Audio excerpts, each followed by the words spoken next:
तो हमने पिछली कक्षा में ऊष्मा संबंधित पाठ में कुछ जानकारी प्राप्त की थी। वहाँ पर हमने पुनर्हिमायन तक देखा था। अब हम आगे नेक्स्ट देखते हैं पानी का असंगत व्यवहार। असंगत मतलब ऐसा व्यवहार जो कि पानी से अपेक्षा नहीं की जा सकती, ऐसा व्यवहार, अनोमलस बिहेवियर ऑफ वाटर।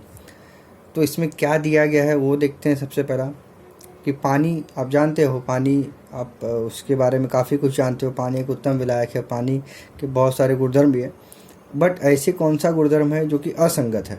असंगत व्यवहार मतलब कि उसके साथ वो मैच ही नहीं करता, ऐसा व्यवहार। तो देखते हैं। सामान्यतः द्रव को सीमित, जितने भी द्रव पदार्थ होते हैं, द्रव मतलब ऐसे पदार्थ जो कि द्रव अवस्था में होते हैं, फिर सीमित तापमान तक गर्म करने पर उनका प्रसरण होता है तथा ठंडा करने पर उनका संकुचन होता है। परंतु पानी का उल्टा है। पानी विशिष्ट तथा अपवादात्मक व्यवहार दर्शाता है।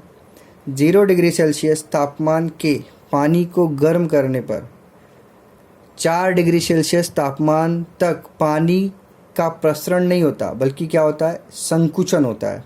उल्टा है। फिर 4 डिग्री सेल्सियस पर पानी का आयतन सबसे कम होता है और 4 डिग्री सेल्सियस से अधिक तापमान में वृद्धि होती है तो पानी का आयतन बढ़ता है।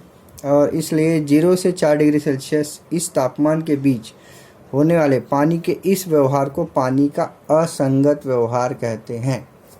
क्योंकि जो द्रव रहते हैं उनको सामान्यतः अगर हम लोग गर्म करेंगे तो उनका प्रसरण होता है, ठंडा करेंगे तो उनका संकुचन होता है। लेकिन पानी को हम लोग गर्म करेंगे तो 0 से 4 डिग्री सेल्सियस तापमान तक क्या होगा, उसका संकुचन होगा और फिर उसके बाद में उसका क्या होगा, प्रसरण होगा। तो ये आप अंडरलाइन कर लीजिए। फिर क्या कहते हैं, 1 केजी द्रव्यमान के पानी को 0 डिग्री सेल्सियस से ऊष्मा देकर तापमान तथा आयतन नोट करके आलेख बनाने पर संलग्न आकृति में दर्शाया गया वह वक्राकार होगा। इस वक्र आलेख से स्पष्ट होता है कि 0 से 4 डिग्री सेल्सियस तक पानी का तापमान बढ़ाने से उसका आयतन बढ़ने के बजाय कम होता है और 4 डिग्री सेल्सियस तापमान पर पानी का आयतन सबसे कम होता है। अर्थात पानी का घनत्व 4 डिग्री सेल्सियस पर सबसे अधिक होता है। वो देखो यहाँ पर दर्शाया गया है इस तरीके से। ओके, ये देखिए यहाँ पे लाते थे 4 डिग्री सेल्सियस आ गया, फिर यहाँ से बढ़ना शुरू हो रहा है, प्रसरण हो रहा है। यहाँ पर से संकुचन होगा, फिर यहाँ पर से प्रसरण होगा। तो पानी का असंगत व्यवहार का अध्ययन करने के लिए होप के उपकरण की सहायता लेते हैं हम। होप के उपकरण में धातु के ऊंचे पात्र के बीचों बीच एक फैला हुआ गोलाकार पात्र जुड़ा होता है। ऊंचे पात्र में गोलाकार फैले हुए पात्र के ऊपर T2 और नीचे T1 देखिए यहाँ पर दिया है इस तरीके से। ओके, और तापमापी जोड़ने की सुविधा होती है। ऊंचे पात्र में पानी से भरा जाता है तथा फैले हुए पात्र में बर्फ और नमक का मिश्रण भरा जाता है। और होप के उपकरण की सहायता से हम पानी के असंगत व्यवहार का अध्ययन कर सकते हैं। हर 30 सेकेंड बाद T1 और T2 तापमापी से दर्शाए जाते हैं और उनको नोट किया जाता है। तापमान y अक्ष पर और समय x अक्ष पर दर्शाते हैं। आकृति 5.6 आगे है, उसको हम देखेंगे कि आरंभ में दोनों तापमापी समान तापमान दर्शाते हैं, परंतु इसके पश्चात तापमापी T1 का तापमान तीव्र गति से कम होता है और T2 का तापमान तुलना में धीरे धीरे कम होता है। ऊंचे पात्र के निचले भाग के पानी का तापमान T1 4 डिग्री सेल्सियस तक पहुंचते ही वह कुछ समय के लिए करीब करीब स्थिर हो जाता है।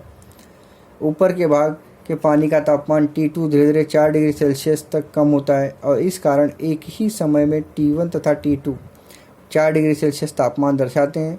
इसके पश्चात मात्र T1 का तापमान तीव्र गति से कम होने के कारण ऊपर का तापमापी T2 प्रथम 0 डिग्री सेल्सियस तापमान दिखाता है। तत्पश्चात नीचे का तापमापी T1 0 डिग्री सेल्सियस तापमान दर्शाता है और आलेख पर दोनों का वक्राकार प्रतिच्छेदन बिंदु महत्तम घनत्व का तापमान दर्शाता है। तो ये दिया गया है और वो प्रक्रिया कैसे हुए वो इसके बारे में यहाँ पे दिया। तो ये डायग्राम में आता है कि होप के उपकरण की आकृति बनाकर उसके बारे में लिखिए। तो प्रारंभ में ऊंचे पात्र के मध्य भाग में पानी का तापमान उसके आसपास के हिम मिश्रण के कारण कम होता है। उस पात्र के मध्य भाग के पानी का तापमान कम हो जाने के कारण उसका घनत्व बढ़ता है। परिणाम स्वरूप अधिक घनत्व वाला पानी नीचे जाता है और इसके कारण नीचे वाला भाग के पानी का तापमान T1 प्रारंभ में तीव्र गति से कम होता है।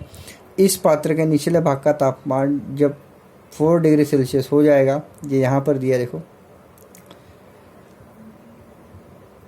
तब उस पानी का घनत्व क्या होता है, महत्तम होता है। पात्र के मध्य भाग के पानी का तापमान 4 डिग्री सेल्सियस की अपेक्षा कम होता है, तब उसका प्रसरण होता है, जैसे कि हम देख रहे हैं पानी के असंगत व्यवहार में।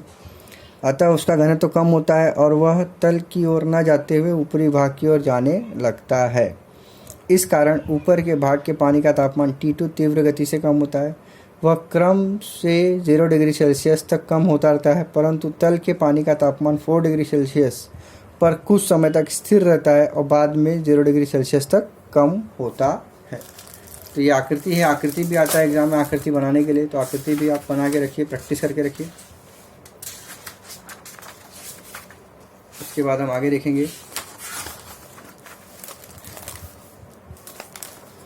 देखिए यहाँ पर दिया गया है किस तरीके से समय व तापमान संबंधी आलेख दिखा गया है, वही यहाँ पे दिया है पीछे जो हमने पढ़ा 5.6। शीत प्रदेशों में भी पानी के अंदर सजीव रहते हैं। देखो ऊपर बर्फ जमा है और नीचे सजीव जिंदा है, तो इसमें भी क्या है, पानी के असंगत व्यवहार का ही विवरण किया गया है। फिर देखते हैं आगे, उष्णांक एवं आर्द्रता।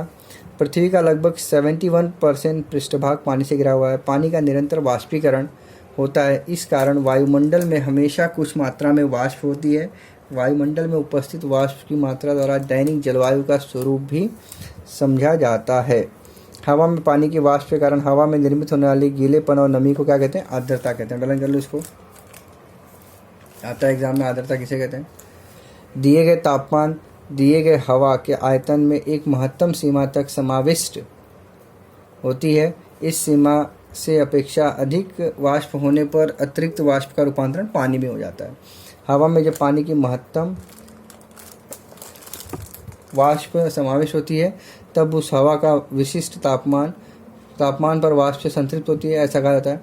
हवा संतृप्त होने के लिए वाष्प की मात्रा तापमान पर निर्भर करती है। यदि तापमान कम है तो हवा संतृप्त होने के लिए कम वाष्प की आवश्यकता होगी, यदि तापमान अधिक है तो हवा संतृप्त होने के लिए अधिक आवश्यकता होगी। तो यहाँ पे लिखा है, हवा में समाविष्ट वाष्प की महत्तम सीमा की अपेक्षा हवा में कम वाष्प समाविष्ट हो तो वह असंतृप्त हवा होती है, ऐसा कहा जाता है। तो संतृप्त और असंतृप्त हवा किसे कहते हैं वो आप ध्यान में रखिए।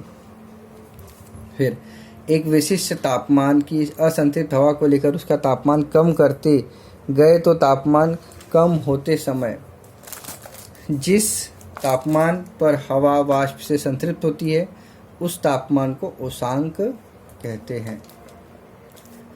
हवा में पानी की वाष्प की मात्रा का मापन निरपेक्ष आर्द्रता इस राशि की सहायता से ही किया जाता है। उदाहरण कर लो, इकाई आयतन के हवा में उपस्थित पानी के वाष्प के द्रव्यमान को निरपेक्ष आर्द्रता कहते हैं। सामान्यतः निरपेक्ष आर्द्रता यह किलोग्राम पर मीटर क्यूब में नापते हैं, ये भी अंडरलाइन कर लीजिए। हवा की नमी अथवा शुष्कता का एहसास यह मात्र हवा में उपस्थित वाष्प की मात्रा पर ही निर्भर नहीं होता तो वाष्प की मात्रा हवा संतृप्त करने के लिए लगने वाले मात्रा के कितने समीप है इस पर फिर निर्भर होता है। नमी की मात्रा का सापेक्ष आर्द्रता के स्वरूप में मापन किया जाता है। हवा के निश्चित आयतन में तथा तापमान पर प्रत्यक्ष समाविष्ट वाष्प का द्रव्यमान और हवा संतृप्त करने के लिए आवश्यक वाष्प के द्रव्यमान के अनुपात को सापेक्ष आर्द्रता कहते हैं। तो प्रतिशत सापेक्ष आर्द्रता मतलब दिए गए आयतन में प्रत्यक्ष समाविष्ट वाष्प का द्रव्यमान बटे दिए गए आयतन की हवा संतृप्त करने के लिए आवश्यक वाष्प का द्रव्यमान गुणे 100। तो इस तरीके से आपको दिया गया है। लास्ट में ये देख लेते हैं फटाफट। उष्णांक पर सापेक्ष आर्द्रता 100% होती है। जब सापेक्ष आर्द्रता 60% से अधिक होती है तो हवा नम महसूस होती है और सापेक्ष आर्द्रता 60 से कम होती है तो हवा शुष्क होती है। सर्दियों के मौसम में खुले आकाश में ऊपर उड़ने वाले हवाई जहाज के पीछे श्वेत पट्टे का निर्माण होता है। आपने देखा हवाई जहाज उड़ते समय इंजन से निकलने वाली भाप का संघनन होता है और वे श्वेत पट्टों के रूप में तैयार हो जाते हैं। जब आसमान के वायुमंडल में हवा की सापेक्ष आर्द्रता अधिक होगी तो श्वेत पट्टा दूर दूर तक लंबा दिखाई देता है और उसे नष्ट होने के लिए अधिक समय लगता है। जब सापेक्ष आर्द्रता कम होगी तो वह जल्दी नष्ट हो जाता है। ऐसे ठंडी पानी की बोतल के ऊपर भी है और यहाँ पर वो आप पढ़ लीजिए, बाकी हम नेक्स्ट लेक्चर में देखेंगे। धन्यवाद।